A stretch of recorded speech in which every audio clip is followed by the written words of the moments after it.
Hello guys, चलिए यहाँ पे 11th की हमने ह्यूमन फिजियोलॉजी स्टार्ट करी थी और ह्यूमन फिजियोलॉजी के कंडीशन में आपको बता रहे थे पहला चैप्टर स्टार्ट करें हैं बॉडी फ्लूइड एंड सर्कुलेशन, जिसे सर्कुलेटरी सिस्टम या ब्लड वेस्कुलर सिस्टम बोलते हैं। तो आप लोग यहाँ पे कमेंट्स कर सकते हैं, आपको यदि दूसरे चैप्टर की रिक्वायरमेंट है तो सबसे पहले क्या करिए, आप लाइक शेयर एंड सब्सक्राइब करिए यदि वीडियो पसंद आती है तो। और आप रेकमेंड कर सकते हैं कि हमें सर ये लेक्चर जो प्रोवाइड करो, तो मैं उसके हिसाब से आपको लेक्चर जो है आपको पढ़ाना स्टार्ट करूँगा पहले।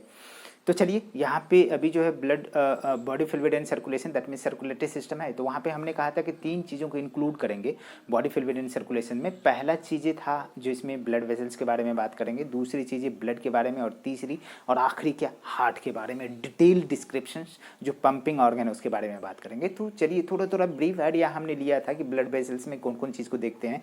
तो वेन को देखते हैं, आर्टरी को देखते हैं और कैपिलरीज को देखते हैं, ठीक है ना। फिर बाद में हमारा जो ब्लड आया, तो ब्लड ये बहुत ही इंपॉर्टेंट कंस्टिट्यूएंट्स है हमारे बॉडी का।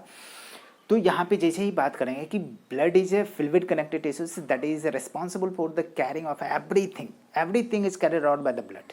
दैट मीन्स कि न्यूट्रेंट हो, O2 हो, CO2 हो एंड एक्सक्रीटरी वेस्ट हो, everything is carried out by the blood. The blood is responsible for the connectivity to all parts of the body, that is responsible for the convey everything from one parts to another part, ठीक है ना। Impurities को भी और प्योरिटीज़ को भी। तो condition क्या है कि जो जो प्योर चीज़ें हैं उसको भी करेगा और इम्प्योर चीज़ों को भी करने वाला है। तो चलिए मैं थोड़ा सा स्लो डाउन हो जाता हूँ, आपकी थोड़ी सी सिस्टम जो है क्या है, आपकी थोड़ी सी सिस्टम डाउन है। चलिए आप ऐसे भी कर सकते हैं, आप वीडियो को क्या करो तो डाउन कर सकते हो ऐसा एप्लीकेशन से। चलो कोई बात नहीं। यहाँ पे हमने कहा कि बॉडी फ्लूइड एंड सर्कुलेशन अपना चल रहा है 11th बायोलॉजी की, और 11th की कंडीशन इसमें इंक्लूड्स करे, इट इंक्लूड्स किसको किसको इसमें रखते हैं। तो हमने कहा कि एक तो हमने ब्लड वेसल्स के बारे में बात किया, जो पाइपलाइन है, पाइपलाइन जो पाइप है, क्या है, पाइप है। 3 तरह के पाइप के बारे में देखे थे, ठीक है ना। आर्टरी, वेन और कैपिलरी।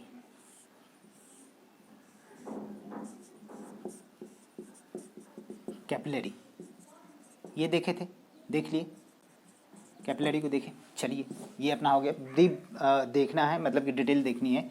फिर अपने को बात करेंगे ब्लड पे, और लास्ट में जो है पंपिंग ऑर्गन, ये इंपॉर्टेंट है, दैट इज हार्ट। हार्ट को देखेंगे। तो अभी तो अपने को बात करेंगे ब्लड पे। चलो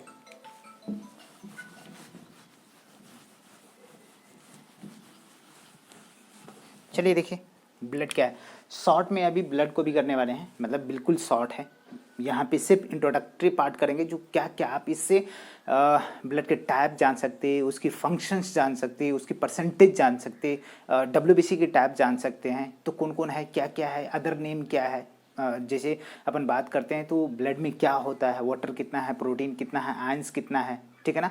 एर्थोसाइट किसको बोलते हैं, ल्यूकोसाइट किसको बोलते हैं, थ्रोम्बोसाइट किसको बोलते हैं, ठीक है ना। और इस तरीके से ल्यूकोसाइट की परसेंटेज कितना है, अब जो है कितना नंबर्स हैं प्रत्येक ml में, या प्रत्येक क्यूबिक में कितने जो है नंबर्स होते हैं, किसका नंबर कितना होता है, किसका लाइफ स्पेन कितना होता है, सारा एवरीथिंग इज मेंशन है इन ब्लड। मतलब कि ये लेक्चर 5-10 मिनट जो भी होगा, इस लेक्चर में आप टोटली जो है टोटल क्वेश्चंस किसी भी कम्पिटिटिव एग्जाम के बना सकते हैं, ठीक है। तो चलिए यहाँ पे हेडिंग दीजिए ब्लड। इसके कंडीशन में जैसे ही बात करेंगे तो सबसे पहले इसकी पीएच की बात करते हैं। तो कितना होता है, 7.4। इतना तो समझते कि कहने का मतलब क्या है कि 7.4। तो आप एक पीएच स्केल देखते हैं, जो पीएच स्केल के कंडीशन में क्या होता है कि 14 नंबर तक होता है, तो मिड पॉइंट जो 7वें नंबर पे होता है न्यूट्रल होता है। तो दैट मीन्स कि ये देखिए, ये स्केल है आपका, ये 7 है, इधर से इधर जो जाएंगे तो ये एसिडिक होगा, ये सब जानते बच्चे आप लोग। और इधर से इधर जाएंगे तो 1 2 3 4 5 6 7, ठीक है ना। तो इधर की तरफ जाएंगे तो एसिडिक स्ट्रेंथ क्या होगा, इंक्रीज करेगा, और इधर के जाएंगे तो क्या होगा, बेसिक स्ट्रेंथ जो है इंक्रीज करेगा, बेसिक स्ट्रेंथ क्या होगा, इंक्रीज करेगा। तो यहाँ पे क्या मिल रहा है हमको 7.4। तो ये क्या है कि यहाँ पे ये इसका pH हो गया। तो 7 क्या है बेटा, ये न्यूट्रल है, ना तो एसिड है ना बेस है, लेकिन जैसे इधर की तरफ मूव करेंगे तो बेसिक हो जाएगा, मतलब कि अल्कलाइन हो जाएगा। ये क्या हो जाएगा, अल्कलाइन हो जाएगा, बेसिक हो जाएगा, बिटर इन टेस्ट लगेगा, लेकिन यहाँ पे खट्टा खट्टा लगेगा एसिड में, जानते ना। तो ये हमने कहा कि खून के आंसू रुलाएंगे। किसके आंसू, खून के आंसू रुलाएंगे। इसका मतलब क्या होगा, इसका मतलब मैं ये बता रहा हूँ कि जो टीयर होता है, आंसू और खून का दोनों का पीएच लगभग सिमिलर होता है 7.4 के आसपास। तो एक लाइन में दो चीज़ें याद हो जाएगा ना, क्या, मुहावरा से, खून के आंसू रुलाएंगे। चलिए, तो ब्लड क्या है बेटा, कि blood is a fluid connective tissue. Blood क्या है, fluid connective tissues. It contain, ये क्या क्या रखते हैं ब्लड में। तो दो चीज़ों के बारे में बात करेंगे, थोड़ा सा मैं इसको ऊपर ले जाऊंगा। पहले तो बात करेंगे प्लाज्मा का, किसका, प्लाज्मा का, और दूसरा बात करेंगे फॉर्म्ड एलिमेंट का। तो प्लाज्मा कितना होगा, प्लाज्मा 55% होगा, और फॉर्म्ड एलिमेंट कितना होगा, अरे भैया समझ सकते, कितना होगा, 45%। 55 बचा तो एक तो 45 ही बचेगी ना, ठीक है। तो चलिए दोनों को अलग अलग बात करेंगे। तो इसका मतलब है कि formed element plus plasma is equal to क्या, ब्लड। और ब्लड में क्या क्या कंडीशन है, कि जैसे थोड़ा ब्रीफ में मैं बात करूंगा, छोटा सा।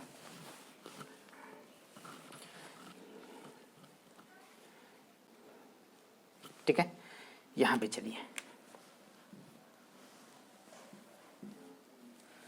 यहां पे आ जाइए, तो दिखता है ना, ब्लड इज इक्वल टू क्या, प्लाज्मा प्लस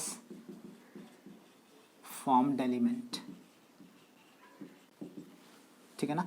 ब्लड की पीएच हमने कहा बार बार 7.4, यहाँ ये हो गया। अपने को सीरम की बात करते हैं, तो सीरम इक्वल टू होता है, ठीक है ना, प्लाज्मा माइनस, ठीक है ना, क्लॉटिंग फैक्टर, बराबर क्या हो गया, सीरम, ठीक है ना। अब चलिए छोड़िए इस सबको, ब्लड के कंडीशन में जैसे ही अपन बात करेंगे तो दोनों चीज़ों को हमने बता दिया है, ठीक है ना। यहाँ पे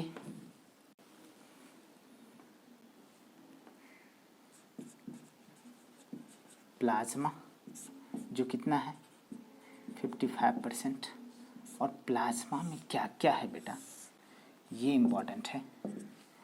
वाटर तो होगा ही, जो 90 to 92% होगा। कितना, प्लाज्मा में मेजॉरिटी में क्या, वाटर है। उसके बाद प्रोटीन्स है, और प्रोटीन कितना है 6 to 8%, परसेंटेज भी पूछे जाते हैं। और कौन कौन सी प्रोटीन है उसकी भी थोड़ी सी बात कर लेना। एक तो फाइब्रिनोजेन है एंड प्रोथ्रोम्बिन, और ये दोनों के दोनों हेल्प करते हैं, हेल्प सिन, ठीक है ना, क्या भाई, ब्लड क्लॉटिंग। ये दोनों क्या करते हैं, ब्लड को थक्का जमाने में मदद करता है। दूसरा कंडीशन है अपने को, यहाँ पे प्रोटीन हो गया, यहाँ फाइब्रिनोजेन, फिर जो है अल्बुमिन, और अल्बुमिन किसमें, हेल्प सिन, ठीक है ना, मेंटेनिंग स्टेनिंग, ब्लड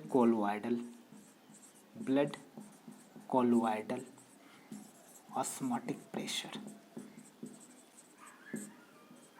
ठीक है, ये दोनों का बातें समझ में आ गई। चलिए अब अपने को समझना है क्या, यहाँ पे तीसरा कंडीशन है ग्लोबुलिन। और ग्लोबुलिन की कंडीशन में जैसे ही बात करेंगे तो यहाँ पे बहुत सारा जो है ग्लोबुलिन के कंडीशन में बात करते हैं, ठीक है ना। ग्लोबुलिन के कंडीशन में क्या क्या बात करेंगे, बहुत सारा चीज़ बात करेंगे कि ग्लोबुलिन कौन कौन होता है, कैसे कैसे होता है, ठीक है ना। एक तो ये क्या करेंगे, एंटीबॉडी भी क्या है, फिर जो है इम्यूनो ग्लोबुलिन, ठीक है ना, इम्यूनोग्लोबुलिन, फिर जो है गामा ग्लोबुलिन। और इसका काम क्या होता है, ये ग्लोबुलिन जो है ये क्या प्रोटीन है, इट हेल्प्स इन, ठीक है ना, फॉर्मेशन ऑफ बेटा क्या, हीमोग्लोबिन मतलब कि HB बनाते हैं। इतनी बात तो समझ में आ गया। अब चलिए यहाँ पे जैसे ही अपन बात करेंगे कि आपको एक हमने कहा कि यहाँ पे बेटा वाटर है 92%। यहाँ पे बात करा प्रोटीन है, और प्रोटीन के कंडीशन में हमने बात किया क्या, एक तो कंडीशन है कि फाइब्रिनोजेन, दूसरा जो है अल्बुमिन, और तीसरा जो है ग्लोबुलिन। ठीक, यहाँ पे बात करेंगे तीसरी चीज़ें आयंस के बारे में बात करते हैं। और आयंस के कंडीशन में दो तरह का आयंस दिखता है, एक तो ऑर्गेनिक होगा और दूसरा क्या होगा, इनऑर्गेनिक। क्या, इनऑर्गेनिक। तो ऑर्गेनिक के कंडीशन में हम जानते क्या कि एक तो हमने अमाइनो एसिड को देखा, अमाइनो एसिड को, और दूसरा जो है हम देखते हैं किसको, लिपिड को, जो कंपोनेंट मिलते हैं हमारे ब्लड में, ठीक है ना। अब यहाँ पे इनऑर्गेनिक की कंडीशन में बहुत सारा कच्चा चिट्ठा, और इसकी परसेंटेज की बात करो बेटा तो ये टोटल ऑलमोस्ट 1%, 6 to 8%, 90 to 92%। यहाँ पे बात करते हैं कि सोडियम आयन होगा, क्लोराइड आयन होगा, कैल्शियम आयन होगा, ठीक है ना, कैल्शियम आयन होगा। यहाँ पे सबसे इम्पॉर्टेंट बाइकार्बोनेट आयन होगा। फिर जो है अपन बात करें तो ढेर सारे जो आयन्स होंगे इसके पास, तो उस आयन्स में से जैसे ही बात करते हैं हम लोग जो है कैल्शियम वल्शियम के बारे में बात करते हैं, तो ये क्या करता है, ये करता क्या है, it maintain pH of blood, pH and potential. ये बातें तो समझ में आती है। अब चलो, अब अपने को समझना क्या पड़ेगा कि हमने कह दिया कि यहाँ पे प्लाज्मा है और दूसरा क्या है जी, फॉर्म्ड एलिमेंट। और फॉर्म्ड एलिमेंट में क्या क्या होगा, ब्लड में प्लाज्मा प्लस फॉर्म्ड एलिमेंट। तो फॉर्म्ड एलिमेंट की परसेंटेज की बात करो बेटा तो कितना, 45%। और इसमें 3 फॉर्म्ड एलिमेंट के बारे में बात करते, एक तो RBC, दूसरा WBC और तीसरा प्लेटलेट्स। इसको दूसरे नाम से भी जानते, RBC के कंडीशन में जैसे ही जानेंगे तो इसका फुल फॉर्म क्या होता है, रेड ब्लड कॉर्पस्कल, नहीं कॉर्पसल्स पढ़ोगे, कॉर्पसल्स। और इसको जानते हैं क्या और नाम से, एरिथ्रोसाइट्स।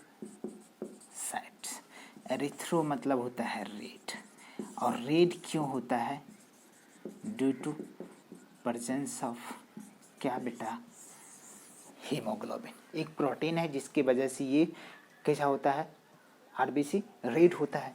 यहाँ पे RBC के बारे में थोड़ा सा ब्रीफ आइडिया देता हूँ। इसके कंडीशन में जो ये इसकी जो लाइफ स्पेन होती है, कितना, 100 to 120 डेज। तो हम लोग कितना लिखते हैं, 120 डेज, एक आंसर। यदि RBC की प्रोडक्शंस की बात करते हैं तो ऐसे ब्लड की ही प्रोडक्शंस की बात कर लेंगे लास्ट में। तो आरबीसी के लाइफ स्पेन के बारे में हमने कह दिया कि कितना दिन जिंदा रहेगा, 120 दिन। और यहाँ पे इसकी शेप जो बात करते हैं मेमेलियन आरबीसी का, मेमेलियन आरबीसी का शेप की बात करो तो कैसा होता है बेटा, बाइकॉनकेव इन शेप होता है, इधर भी इधर भी। और इसमें कुछ नहीं होता हीमोग्लोबिन के अलावा, नो एनी, ठीक है ना, क्या सेल ऑर्गेनेल, कोई भी सेल ऑर्गेनेल, माइटोकॉन्ड्रिया, न्यूक्लियस पुक्लियस कुछ नहीं होता है इसमें, सिर्फ होता है तो हीमोग्लोबिन।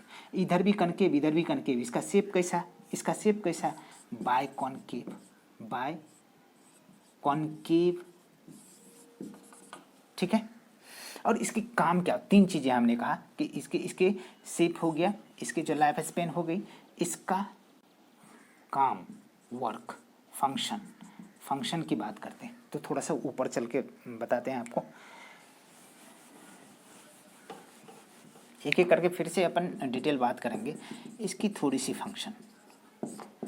तो क्या है, गैसियस एक्सचेंज, क्या है बेटा, गैसियस एक्सचेंज के बारे में बात करते हैं, मतलब कि transportation of O2 and CO2, transportation of O2 and CO2, इसके ट्रांसपोर्ट करता। इसकी प्रोडक्शंस की बात करते हैं, फॉर्म्ड इन कहाँ, यॉर्क सेक, कब जी बेटा, फीटल लाइफ में, ठीक है ना, एम्ब्रियो कंडीशन में। फिर जो है ये कहाँ पे, ये लीवर में बनता, फीटल लाइफ में। ये एम्ब्रियो मान लो आप, एम्ब्रियो मानो, एम्ब्रियो से फीटस बना, ये फीटल लाइफ में। फिर जो है अपन बात करते हैं एस्प्लीन में, कब जी बेटा, फीटल लाइफ में। अब फिर जो है कब, यहाँ पे रेड वॉन मेरो, कब बेटा, एडल्ट लाइफ में। तो ये बन गए, कितना बनेंगे यहाँ पे, कितना बनेंगे इस जगह पे, ठीक है ना, कितना बनेंगे। तो कंडीशन क्या है कि 1 mm3, मतलब कि पर मिलीमीटर क्यूब, जो इसमें क्या होगा, मतलब 1 मिलीमीटर क्यूब में ये कितने बनेंगे, 5 to 5.5 मिलियन समझते, लाख, मतलब कि 10 लाख, मतलब कि 50 लाख से लेकर के 55 लाख पर जो है मिलीमीटर क्यूब में ये बनेंगे। इतनी बात तो समझ में आएगा, बेसिक आइडिया है। तो यहाँ पे हम थोड़ा सा WBC के बारे में बात करेंगे, ये इम्पॉर्टेंट है। ये इसकी जो लाइफ स्पेन होती है बेटा बहुत ही कम दिनों का होता है। इसका लाइफ स्पेन के बारे में बात करते हैं तो कितना, मतलब कि लगभग जो है 1 to 2 वीक, 1 to 2 वीक्स, 2 सप्ताह की, 1 से 2 सप्ताह, तो 12 से 14 दिन हो गए। यहाँ पे इसकी शेप की बात करें, शेप की बात करें तो अमीबॉयडल, इरेगुलर होगा, अमीबॉयडल इन शेप, मतलब कि कैसा, इरेगुलर इन शेप होता है। बट अब क्या कंडीशन है कि आरबीसी क्या होता है जी, इन्यूक्लिएटेड होता है। ये कैसा होता है, न्यूक्लिएटेड होता है, ठीक है, न्यूक्लिएटेड होता है, इरेगुलर शेप का होता है। इसकी प्रोडक्शंस की बात करें तो ये भी क्या करते हैं बेटा, इसका भी रेड बोन मेरो ही बनते हैं, रेड बोन मेरो में ही बनते, ठीक है। इसके बनने का रेट के बारे में बात करेंगे, पर mm3 जो है, पर मिलीमीटर क्यूब जो है ये 6000 से 8000 बनते।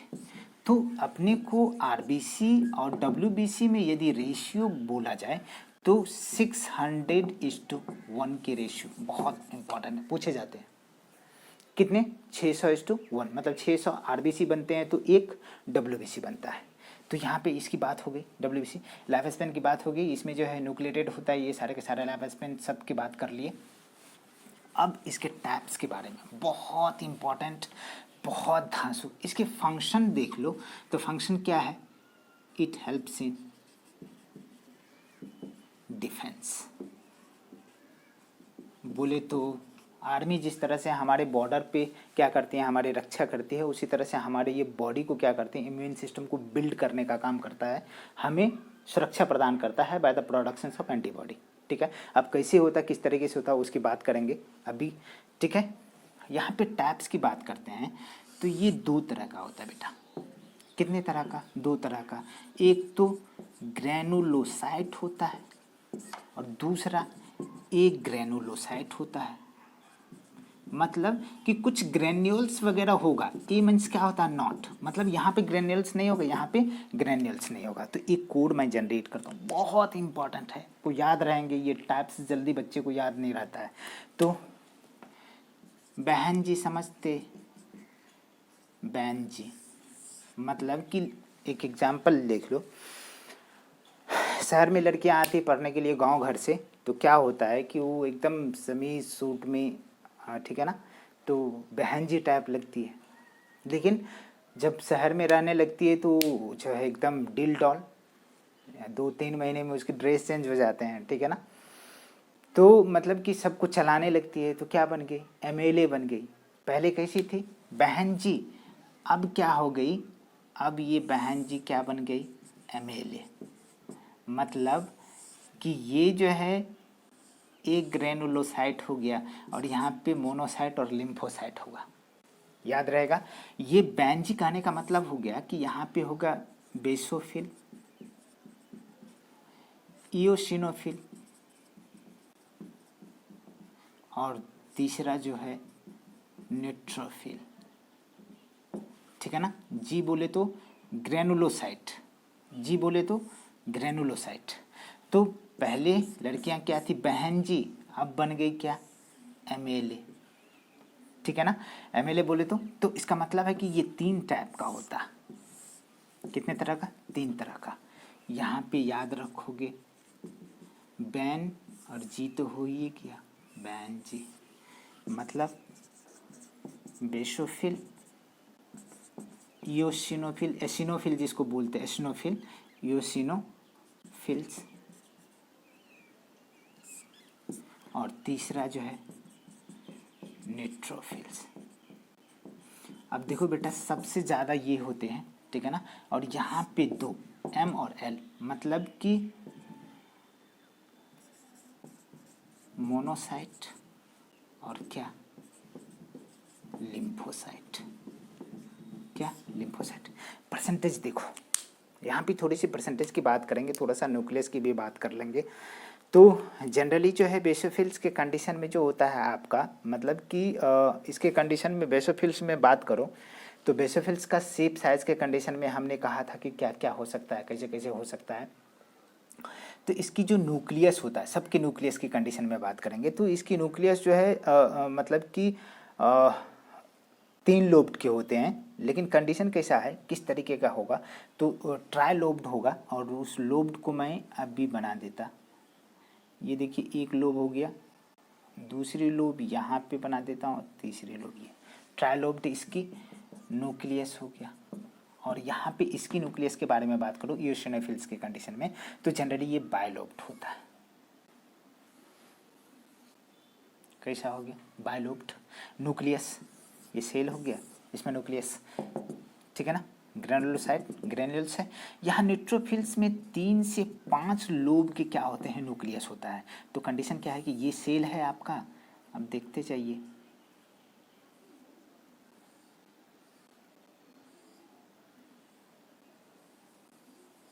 दिखा क्या? ये हो गया। मोनोसाइट के कंडीशन में किडनी की तरह होते हैं, ये सेल है और ये सेल में जो न्यूक्लियस है इसका कैसा है? किडनी शेप्ड है। और यहाँ पे इसमें कंडीशन क्या है कि इसके न्यूक्लियस स्फेरिकल इन शेप होता है। लेकिन परसेंटेज जो इम्पॉर्टेंट है उसकी बात करो, परसेंटेज कितना कितना है, सबसे इंपॉर्टेंट, सबसे धांसू क्वेश्चन बनता है कि कौन कितना परसेंटेज। तो परसेंटेज के लिए हमने क्या किया, और यहाँ पे आपका लिम्फोसाइट भी बेटा मिटा दो ना। अब ये शेप को मिटाता हूँ, न्यूक्लियस का शेप जो है, यहाँ लिम्फोसाइट भी 2 तरह का होता है।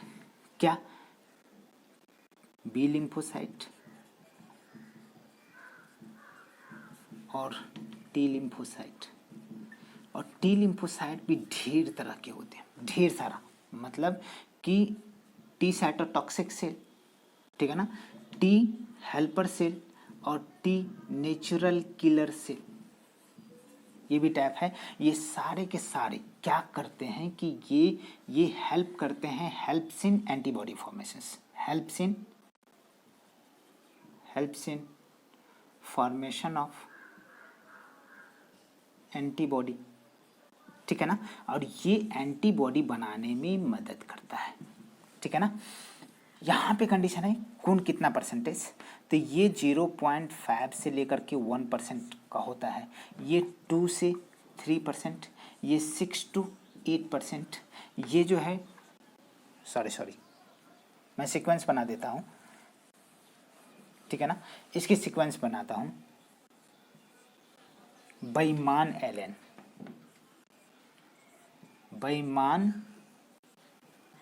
एलन यहाँ पे 0.5 से लेकर के 1%, 2 to 3%, 6 to 8%, 20 to 25% और 60 to 65%। इस कोड को बेटा याद जरूर रखना, इस कोड को बिल्कुल याद रखना, क्या, बेईमान एलन, ठीक है। तो कंडीशन क्या है कि बेसोफिल कितना होगा 0.15 to 1%, इओसिनोफिल्स कितना होगा 2 to 3% और मोनोसाइट कितना 6 to 8%, लिम्फोसाइट 20 to 25% और न्यूट्रोफिल्स कितना 60 to 65%। जैसे मेरे को याद है वैसे भी आपको याद हो जाएगा। ये कोड बेटा बहुत ही इम्पॉर्टेंट है और ये कोड आपका बहन जी बहुत इम्पॉर्टेंट है। और MLA माल मत पढ़ लेना, पहले बहन जी थे माल बन गई, नहीं ऐसा नहीं करने का, ये MLA समझना, ठीक है ना, याद रहेगा ना। चलो अब अपने को यहाँ पे ये हो गया, तो WBC का काम हमने देख लिया, डिफेंस का काम है, हम टाइप्स ने देख लिया, किडनी का शेप, उसका न्यूक्लियस का शेप देख लिया। अब थोड़ा सा प्लेटलेट्स के बारे में बात करते हैं, थोड़ा सा बात करेंगे। ये इसको दूसरा नाम हम लोग देख लेते हैं, मतलब WBC का दूसरा नाम क्या है, ल्यूकोसाइट। WBC का दूसरा नाम क्या हो गया, ल्यूकोसाइट। ल्यूको मीन्स क्या होता है, क्या होता है, कलर, कैसा, लेस, साइट मतलब सेल, जैसा सेल जिसमें कोई कलर नहीं हो, ल्यूकोसाइट। चलो ये क्या है जी, it is a non nucleated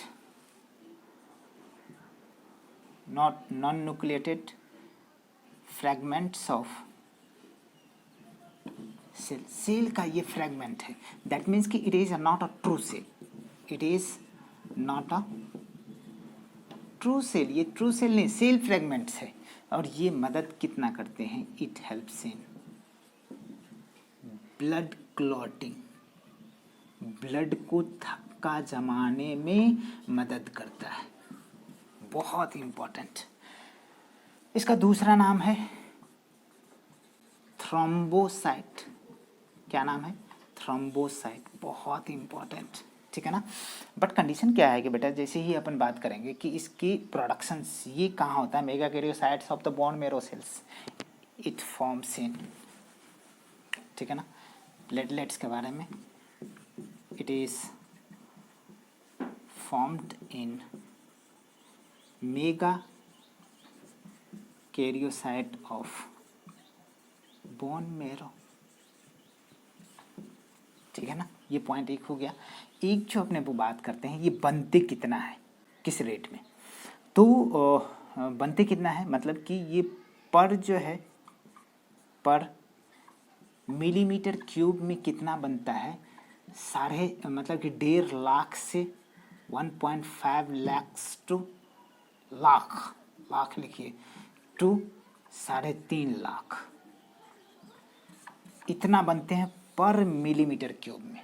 अब कंडीशन क्या है कि इसमें जो जैसे ही बात करते हैं कि ये जो इतने बने, ठीक है ना, प्लेटलेट्स की काउंट यदि घट जाए तो क्या डेंगू के कंडीशन में क्या होता है, प्लेटलेट्स काउंट घट जाते हैं। प्लेटलेट्स जो है डेंगू वायरस वाला जो है उसको बहुत पसंद आता है तो वो खाते रहते हैं, इसकी नंबर घटते जाएंगे और परफोरेशंस जो इंटेस्टाइन के अंदर हो रहा है तो ब्लीडिंग भी हो रही है, ब्लड भी लॉस हो रहा है आपका, जो है क्लॉटिंग भी नहीं हो रही है, ठीक है ना।